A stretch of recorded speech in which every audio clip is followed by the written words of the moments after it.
situ dulu boleh? Langsung loro. Iya, langsung 2. Loro nang. Loro pas nih. Udah berpihak nih Bos. Oke. Oke, baik, terima kasih Mbak. Coba nang telu nang. dari satu dulu. Ya, sing siji gantian. dingi. Satu dulu, sini, mana? Oke ya. Pegang dulu. Nanti saya baca. Kemudian dijawab 2 menit dari 2 pertanyaan ini ya. Oke, ini tentang produksi dan pengelolaan padi yang pertama ya. Yang kedua tentang pengangguran dan PMI, pekerja migran Indonesia. Oke, baik.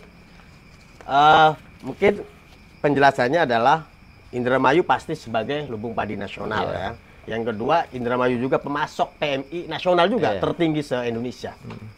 Bagaimana menurut Paslon 1 ini untuk ke depannya? Yang jelas begini, dari awal juga kita concern ya, paslon nomor 1 kepada sektor pertanian. Hari ini harga gabah itu kan tidak pernah stabil. Tiap tahun kemudian fluktuatif naik turun. Banyaknya kemudian tengkulak-tengkulak yang merajalela di mana-mana. Kami harapkan kemudian Pak dari paslon nomor 1 ada kemudian penetrasi dari pemerintah daerah untuk melakukan kebijakan-kebijakan yang itu berpihak terhadap rakyat. Bagaimanapun hari ini kemudian harga gabah kemudian tinggi katakanlah. Kita tidak bisa mengukur dalam kurun waktu minggu besok atau bulan besok atau besok kemudian juga akan drop lagi. Sehingga kemudian perlunya hari ini kebijakan atau hadirnya pemerintah daerah untuk bagaimana melakukan pola manajerialisasi terhadap harga-harga khususnya di sektor pertanian itu tersendiri. Karena ya tadi, kalau pemerintah tidak pernah hadir di ruang lingkup masyarakat, di tengah-tengah masyarakat, harga tetap akan ditentukan oleh cukung-cukung tadi. Itu mungkin dari Itu pertanian. ya dari pertanian. Dari PMI saya pikir tidak bisa dinamikan. Per hari ini pun kita masih menjadi supply dari sektor itu. Ya. Kenapa masih menjadi supply? Banyak faktor kemudian.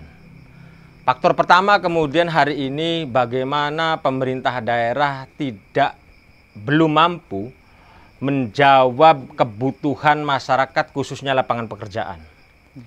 Sehingga apa? Angka kemiskinan di Indramayu itu Pak masih di bawah.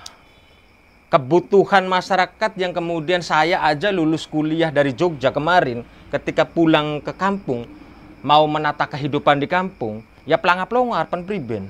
Apalagi kemudian hari ini bicara Indramayu tersendiri. Yang hari ini banyak kemudian sekolahan tercecer di mana-mana. Bukan tercecer Pak, artinya ada sekolahan di mana-mana. Tapi output daripada pasca sekolah itu apa yang kemudian bisa dihadirkan oleh pemerintah daerah? Kan tidak ada Pak. Hanya sebatas kemudian mencari ijazah tanpa kemudian pemerintah melakukan solusi pasca sarjana, pasca SMA, pasca SMP mau seperti apa kemudian. Itu yang menjadi hari ini menjadi problematika ya di tengah-tengah masyarakat. Oke. Itu mungkin. Oke. Itu kan masih ini ya, Pak, deskripsi ya. Iya. Apa yang dilakukan paslon 1 gitu ke depan?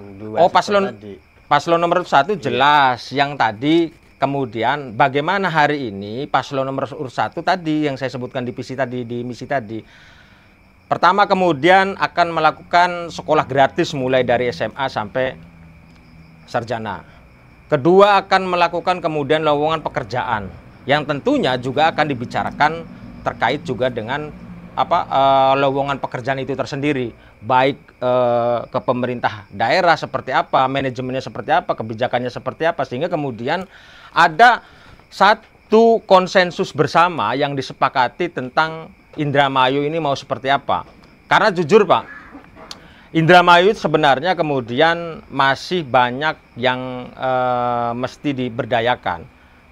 Bukan saja pada sektor pendidikan, bukan saja pada sektor pertanian, tapi sektor kemudian hari ini kenapa kemudian banyak ya yang keluar negeri, karena tidak ada lahan kemudian bagaimana menghidupi dirinya sendiri, menghidupi perutnya sendiri, sehingga mau tidak mau ya lari keluar Pak. Karena tidak pernah hadir untuk bagaimana hari ini itu kita mau makan seperti apa. Oke. Untuk di Indramayu. Oke, cukup. Langsung nomor 2. Orang Titnang, nomor Coba kita lihat ya tadi ngambilnya dapat apa. Wah, pas. Perikanan dan pengelolaan TPI. Iya. Yang kedua, infrastruktur jalan desa dan kabupaten. Apa yang dilakukan ke depan oleh paslon nomor 2 ini? Jadi Silakan. kalau kita breakdown dari visi misi kita bahwa ngomongin ekonomi kerakyatan, TPI ini sebenarnya kan ngomongin pasal 33 bahwa ekonomi itu harus berdasarkan kekeluargaan. Artinya TPI ini, koperasi ini kemudian menjadi ujung tombak dari usaha masyarakat. Jangan seperti sekarang, koperasi ya mohon maaf, berbicara pungutan pajaknya, berbicara pendapatan koperasinya, itu tidak diberikan kembali kepada masyarakat nelayan. Infrastruktur nelayan sekarang bagaimana, coba lihat itu kondisinya.